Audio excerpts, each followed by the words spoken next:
220 million people in China need to be reskilled until 2030. And what skills do we need? What do we have to invest in? I asked the bosses, how do you increase happiness of your employees? And very interesting was the Chinese bosses very often told me, Well, I think it was you that told me about the BOT. Companies need to be reinvented. The workforce needs a... Sitting down with Janine Jacob, founder of Full Potential Partners Shanghai, Janine discussed how to create a happier workforce, which will ultimately generate more productivity from staff. Since her arrival in China nearly 7 years ago, she has founded many communities focused on happiness and motivation, and has led several successful business ventures. We delved into some interesting upcoming business opportunities and where to set up in China to generate revenue quickly. Here's the chat with Janine Jacob. How do you build a high performance and happy company in China? The dilemma is 80% of individuals and teams are not achieving their full potential. And we all know that China has come a long way. But did you know that happiness can actually help you to become successful? That's exactly why I quit my corporate job, because I found my purpose in life and started my own company. So basically, we need to go back to the company culture. This is like the foundation. We need to make the company culture strong. And then it's all about the leaders. Because if the leaders are not living our newest values, are not living the programs on how we want to boost employee engagement or increase the well-being of employees at workplace, then everything was for nothing. And especially in China, the leaders are even more important compared to some flatter hierarchies and companies and, for example, startups or American companies. So we really need to train the leaders well, because they are the ambassadors. If they're not on our side, nothing's gonna work out. I mean, not only in China, right? So yeah, work on your company culture, work on your leadership, have different kind of well-being programs. And then it takes some time to measure it and to implement it. But the very important is the employees are really like encouraged to use these programs. So yeah, as I said, it takes a little bit of time, but you also will be able to measure it. So have some patience and see the results. Can you give an example? Yeah, so let's talk about one of my sustainable entrepreneur or like startups in Shanghai. So they have 10 employees and every one of them was from a different country. So Indonesian founder, we had a Peruvian, a Dutch, a Brazilian, a Chinese, a German, American, so super multinational. Yeah, like different kind of ages. First of all, what we did is with the team together, we analyzed their personality types, MBTI, 16 personalities. We also it's all about self-awareness first. We worked on what are their saboteurs, how they actually self-sabotage themselves. So it's not only knowing about their strengths, but also their weaknesses. And for the founder, it's the same. So there was transparency at the whole time. We did a couple of workshops together where with the team together, we wanted to explore what do you want to see in the company? How do you feel valued? What makes you feel happy or appreciated? So they were able to come up with their own ideas. And then together, not just with the founder, we implemented a strategy, a plan. Beyond this, we also started to work one-on-one with the founders because the leadership style needed to be adjusted. So we really worked out how can we create a leadership style that is not just fitting to different cultures, and you may know the situational leadership style, but at the same time also according to different generations, their MBTI styles and so on. So we created an authentic leadership style for the founder, but also he then tried out how to lead best each of his employees, which was super interesting. And then, as I mentioned, we just had to integrate of what together we worked out when it comes to employee engagement, how to increase well-being, and so on. So I'm just curious, as someone who's worked in multiple manager roles and leadership roles over the years and hopefully into the future, when you say a leadership style, what is your take on that? What is a leadership style? I mean, you can go back to what we studied at university. Daniel Goleman's 6 leadership styles. There is a visionary leader, there is the commanding leader, and so on. Democratic, coaching style. However, let me give you one example. So the founder of that company, he was in his end of 20s. Now, the German, Dutch ladies, because of their cultural background and who they are, they really appreciated being heard. So they really enjoyed the democratic leadership style, for example, and they really wanted to have like a saying. Together, they wanted to make decisions. Whereas the Chinese lady, she was actually even older than the founder. And I'm not saying that this is only because of the age, that maybe sometimes she may not have respected him. We don't know. It could even go back to a cultural style where they are very used that the leader tells you what you need to do. So maybe you don't need to think by yourself and make your own decisions. But in a startup, a lot of startup founders, and this was one of their values, was we want to encourage you that every employee is empowered and can make their own decisions. That they really treat the clients and the company as if it was their own. That's what a lot of startup founders like. However, what he then tried out is, it's like trial and error instead of just guessing because of the culture. He was a little bit more like telling her, I don't want to say in a commanding leadership style, maybe more like pace setting on how he worked with her, and was more direct on telling her, okay, this is what you need to achieve. Until when, instead of giving her more freedom to arrange her own time, her own tasks, and her own goals. Would you say, like, for example, when you go into the leadership style that he then adapted, because one of the difficulties I would see is China is very different compared to, for example, I'd say especially North Europe, but also the UK. Like in the Nordics, everyone is like, oh, I can go and talk to the boss and I can say what I want and I should be heard. But in traditional Chinese companies, that is not happening. And if they put a too flat organization structure here, that can sometimes be seen as weak leaders. So why should I listen to you? You're kind of a weak leader. How would you say that kind of counter into? Do you have to work differently with the different people, or can you have sort of, this is the way I'm going? I mean, number one, why do people choose a specific company? The first thing is a company culture and their values might be attracting a specific type of people. So that's why normally company founders have a vision, mission, purpose. I mean, if there's companies like Huawei, Alibaba, people care less about the company culture. They care because it's a big brand. They know exactly they have to hustle. 996 work style is officially not existing, but yeah, unofficially, they're all still working hard. What is 996? 996 is like 9 from 9 a.m. till 9 p.m., 6 days a week of working. However, when I interviewed employees at Alibaba, they were still working at midnight. And although Alibaba, I studied their company culture, had great offerings.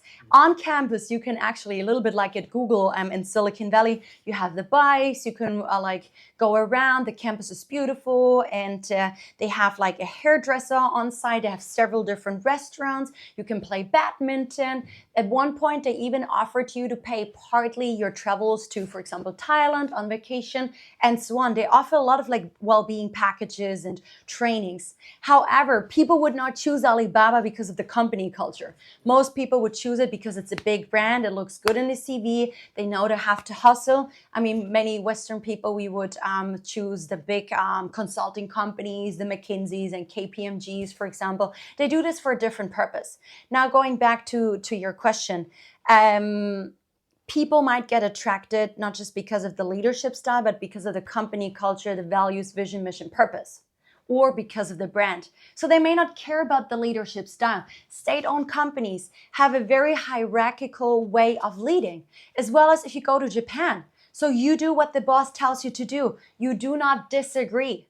But at the same time, going back to the study or like the education, who founded the education system?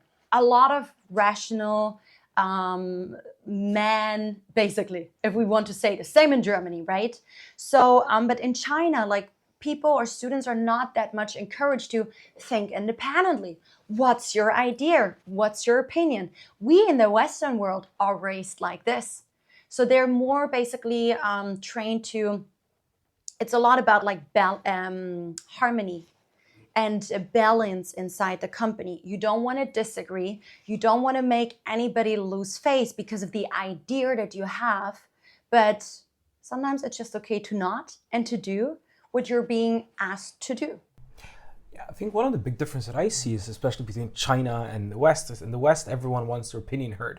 And then even though when we go out publicly, we can disagree. Yeah. Well, in China, you can disagree, but you always disagree behind closed doors. When you go out, we're a united front. We are one company, we have one direction. There is no questioning that. While in Europe, we can go out and like, this guy doesn't agree and blah, blah, blah, blah, blah. Which is, on one side, I'd say good for productivity, but then you might suffer on the sort of the innovation side. Yeah. What I find very interesting here, what I've seen is sometimes if a manager leaves, he takes his whole team with him to the new company because feedback is like not openly communicated compared to our countries. So sometimes they might not even be aware that there's a lot of like unhappiness, dissatisfaction inside a team. Is that a good thing? I don't want to say good or bad. I mean, if you suddenly lose like 10 or 15 people, it would definitely hurt the company, right? But I mean, we in the Western world and as a coach and trainer, I give a lot of leadership and communication trainings because communication is the foundation for everything. And if there is no feedback culture, and again, this goes back to culture, you need a culture of creativity. If you want to reinvent your companies, you need a culture of well-being. But there needs to be something in place in the culture.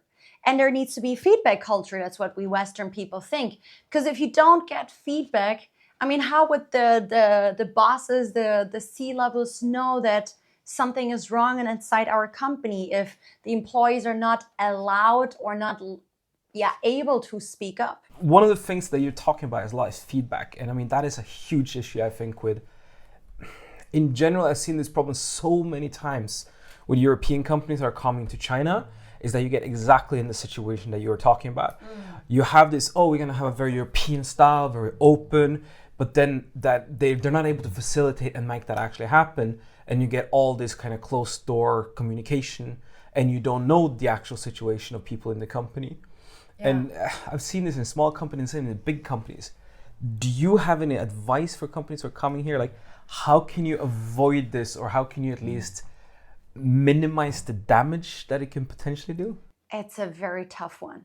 But first of all, you really need to adjust and make friends inside the company. I mean, you as a leader will not hear the truth. But do you have somebody inside the team who you trust, who can influence, who can give you some feedback, what's going on? I mean, of course, there is like, when we as a trainer do pre-surveys before trainings, we always make sure it is anonymous. You never should pressure people to put down their names, even if you ask them for feedback. And probably the feedback is still better than what it usually is, because they tend to say, everything is fine. Another thing that we sometimes do is we love to have team building events. In China, very often under team building events, they just think about let's have dinner and drinks, baijiu drinking. A lot of people might not be able to drink that much alcohol, but you know that this is a very good way where you can really dig deep down into a person. And a lot of like people who are drunk or tipsy might be able to tell the truth, or maybe they may tell the truth, again, not the boss, but maybe this trusted colleague who might be your eyes and your ears. When I give trainings, another thing that I usually do is it's my responsibility to create this safe space. So to create the trust, to make sure that they feel safe. This is about psychological safety, that whatever issue they had during COVID times, for example, what happened maybe in the family, not just in the job, that they can say it out loud. And we, as a trainer coming from external, might have they might give us a bit more trust to open up. At the same time, but it's important that we're not able to say what's happening in there, but we can work on specific issues with them. So they might be able to say specific things out loud because we're an external person. But and important is, it has to be like equal the level of people. Once there is a boss, a manager inside, you don't get the same quality of answers. I give an example. So I give a lot of positive intelligence coachings and trainings to basically weaken people's sabotages and the saboteurs, like the negative mindset, and boost the positive mindset, how they can increase creativity, unlock more of their potential, use more empathy, and so on. And I worked with a German automotive company in Shanghai. What I did not know, and it hurt me a lot, because the quality of the whole one-day training suffered. I had 2 German managers and maybe 10 Chinese staff, different departments. But we were supposed to create self-awareness. We were supposed to open them up to create awareness, what's your weakness? And this is not about pointing fingers saying you fail, you suck. No, it's about first we need to know our self-sabotage, our saboteurs, and we all have them. This is not about judging, because otherwise we cannot change something about it, right? But if the managers are there, I barely got them to open up. I mean, on the spot, I had to do different things, but you see the hierarchies and the management levels and the managers and the employees, there can be a big conflict. But this is where we as skilled trainers are supposed to bring in different tools. In China, we love to scan QR codes, right? And then you have an anonymous survey, or you anonymously give your answers. You upload it in the cloud, for example. Or just randomly, you have sticky notes and people can randomly give it to you. So it is anonymous. There's a lot of different techniques that you can use. Because you were probably just mentioning not just different cultures, but also extroverted and introverted people. We have them in every company. And the power of the introverts very often is not fully utilized. Remember, 80% of companies or individuals are not unlocking their full potential, not achieving it, because of maybe introverts are feeling shy next to the extroverted people. Whatever is blocking them to speak up. That's why these people need different techniques to make their voice heard. And that's why, again, sometimes it's I know the economy isn't going well for a lot of companies, but please don't quit on organizing trainings or giving coaching or mentoring to your staff, because the people are your capital. They're not just resources that you can easily replace. And in Shanghai, we have a huge replacement rate. The retention rate is super low. Once a competitor gives a couple RMB more, the person's gone. It's crazy. I don't think people understand how big of an issue that actually is in Shanghai. I mean, it's not only Shanghai, but as in most first-tier cities in China, yes. The competition for competent people is so high. You have a lot in the consumer goods market where you get, we know this person is good. People will work really hard to get that person to come over to their company. Yeah. And they're offering a lot of benefits to do so. Yeah. So you need to have something, unless you're prepared to increase the salary every single time, you need to make sure you have something else that makes people want to stay. Yeah, and it's not only about the salary. Think about so many different things. Home office, since COVID, is a huge thing. I give an example from a foreign business school that I'm working with. And they were saying, our colleagues in France, they're still doing 2 days per week of home office. But we in China are not allowed to, or it's not common. This also goes back to the culture of the stereotype saying, or maybe it's not a stereotype, our Chinese staff, we cannot trust them. They cannot work independently and manage their own time and work efficiently, productively from their own homes. And at home, there's probably the grandparents and the kids as well. I'm not saying this is for everybody like this, right? But I have to say, from my own experience and working at HP, we were always able to work from home and also from the office. There's type of people, they really want this, they're good at it. And there's other type of people, and I had one Chinese employee, I made a mistake, I gave her too much freedom, also with the home office, because at HP we were trained, as long as you deliver your work, and you perform. I don't care if you're doing this from Sanya, Hainan, or from your parents' home, or from your office, right? But this doesn't seem to work exactly the same here. Location is huge in China, right? And opportunities outside of these first tier cities, where are they in the second and third tier cities? Now let's talk about factories in case some foreign companies are considering, should I build up my next factory in China or not? So recently I've been in a lot of meetings between foreign C-level executives and a Chinese government entity, a general constructor, and I've been able to hear their thoughts. On the one hand, of course, like if you look at the east of China, Shanghai, very close by, there's the second tier cities, Hangzhou, Ningbo, Suzhou, and so on. There's huge potential. And back in the days, tons of factories all started there. However, you also need to think about your staff. Shanghai staff, as we said, the retention is very low. They might be extremely expensive. It depends on what kind of staff do you need. How highly skilled do they need to be? Or is it just workers doing repetitive stuff? Now, a first tier city might eventually not make sense. Look at places like Suzhou. They have a very good compromise. Will you have some foreign families and foreign expats coming to China, or do you purely have just local staff?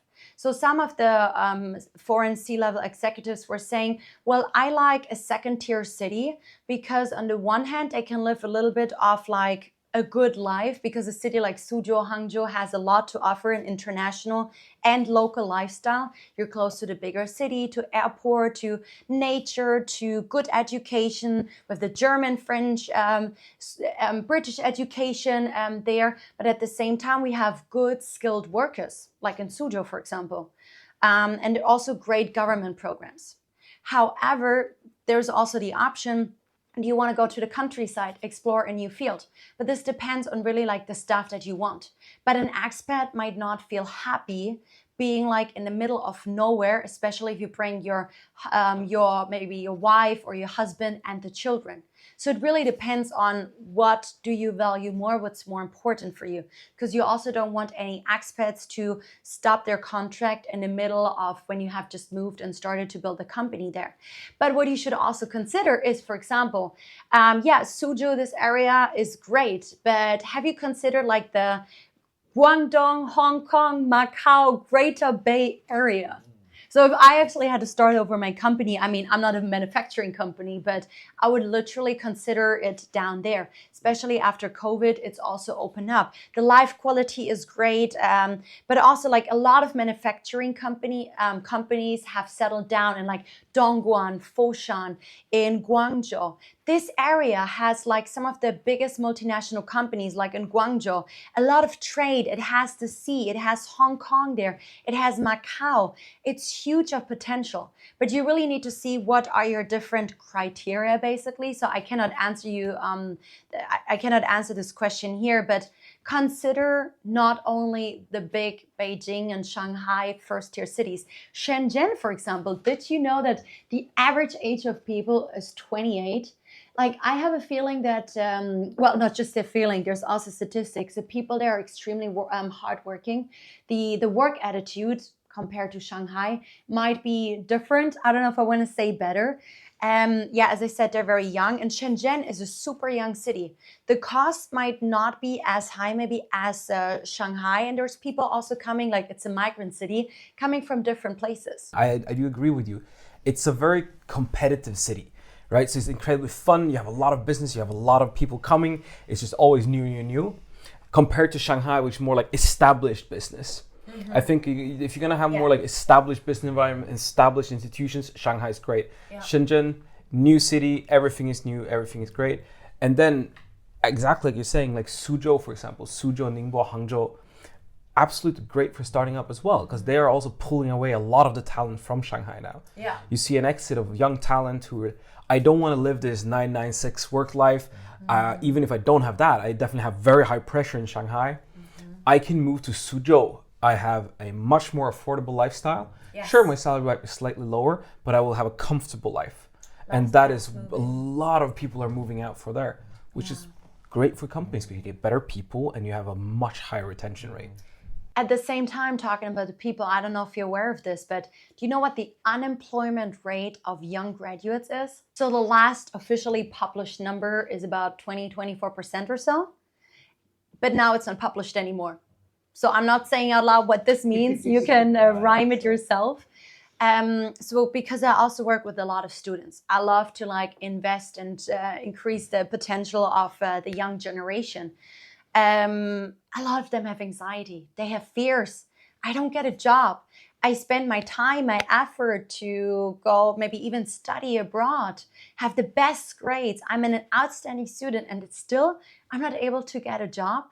And at the same time, if you come from a third-tier city, like one of my newest employees, he's from a third-tier city, but also a like third-class university, not like the Tongji in Fudan.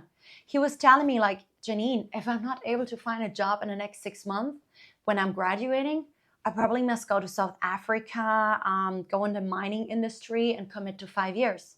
At least I would make a salary of 10K RMB a month. And this might be his option instead of being unemployed. Or a lot of the young staff actually might become Meituan, Ele.me, like the delivery drivers, because there's nothing else they can do. Or because maybe they don't want to do any construction work.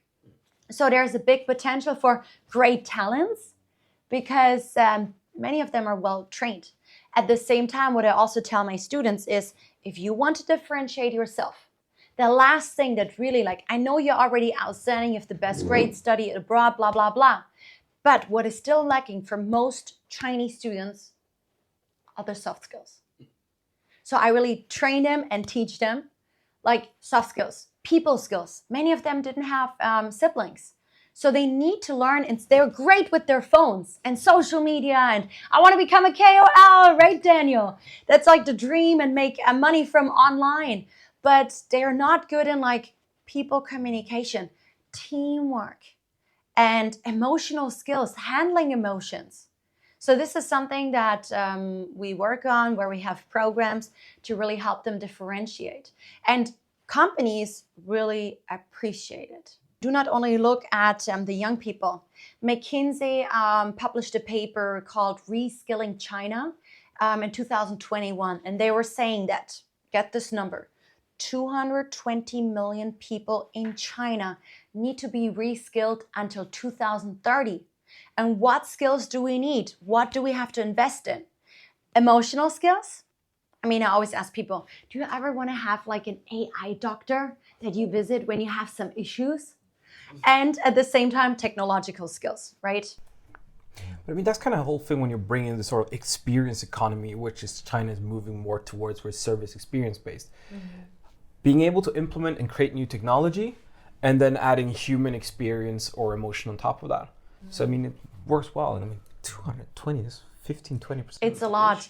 And then I just saw this recent study from PwC focused on Asia Pacific, where in this survey, they actually said that 39% of the CEOs that they interviewed think that their company will not be existing in 10 years, which then again shows companies need to be reinvented. The workforce needs a lifelong learning mindset.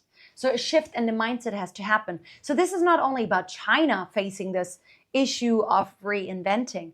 I mean, let's look at the West. We also have a lot of like, in Germany, unfortunately, with the economy, we have so many small companies nowadays, like going into insolvency. So reinvention of you as a person, as a workforce, lifelong learning. This is like the journey you want to go. You want to be open-minded, have a growth mindset, but at the same time, companies need to reinvent. So this is why maybe also like diversity and inclusion is becoming a bigger topic also in Asia now. Just linking back to Suzhou, I think it was you that told me about the BOT. Oh, yes. Yeah. I mean, with the different challenges that countries have, we have to reinvent. So one of my trusted partners, he works for a government entity in Suzhou, Zhangjiagang. So he's Taiwanese, and he was telling me, you know, Janine, like the last 2 years, we had to reinvent our business model as a general constructor on how we serve, let's say, foreign companies who want to build up their factories. Now, right now, you can see a trend of a lot of Japanese companies moving out of China. There's a huge political risk. So a lot of foreign companies are thinking, should I still invest into China or not? So there's a political risk and the fears. And a lot of companies don't have the capital, or maybe they don't want to put all their capital into this one factory. I mean, a factory is not that cheap, right? Land has been increased and so on. Now, my friend William, what he created or his company offers is build, operate, transfer. So they're basically, as a government entity, able to give a 90% loan given from the government to you as a company. So all you got to do is put down 10% of investment, and then they build it according to your architecture, like your design, how you want it. And even like the company license will be your company's name. However, and they even can operate it for you, but you can decide now. Do you want to have like, let's say like a rental agreement that within 5 or 10 years, you just continue renting? Or the smarter thing is you actually have the option, and it's not going to cost like much more if they actually give you the company back, and when you pay off every month later, you're going to fully own it instead of like a shared ownership right now. So, but you don't have like less risk, right? In case you decide, okay, after 3 years, you actually don't want to own it because of political risk or whatever is happening.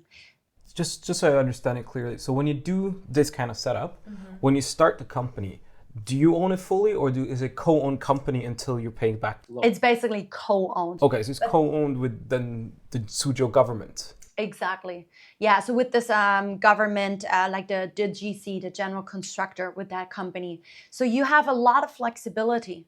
You don't have to put in all the cash, and it's only like 6% of interest for the capital that you're getting from the Chinese government. So not a lot of companies can offer that. And the nice thing is that company that I'm collaborating with, they're not only focused on, well, you have to come to Suzhou because we're a Suzhou entity. No, you can do this all over China.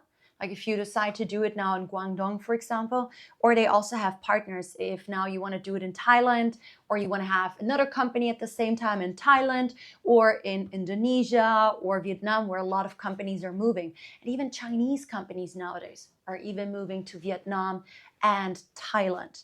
And if you look at Taizang, we do have a couple of German companies who recently have left. Taizang is between Shanghai and Suzhou.